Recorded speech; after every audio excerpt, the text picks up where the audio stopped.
بسم الله والصلاة والسلام على سيدنا رسول الله وعلى آله وصحبه ومن والاه، أما بعد. فبالنسبة للمرأة الحامل أو المرضع، فإن خشيت على نفسها أو على جنينها فإن الشارع أجاز لها أن تفطر، وهذا من رحمة الإسلام أحبتي في الله.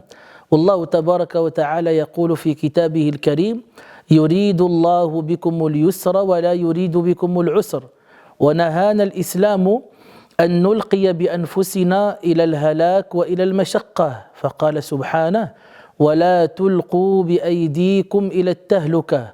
وفي القاعدة الفقهية: المشقة تجلب التيسير. هذا والله تعالى أعلى وأعلم.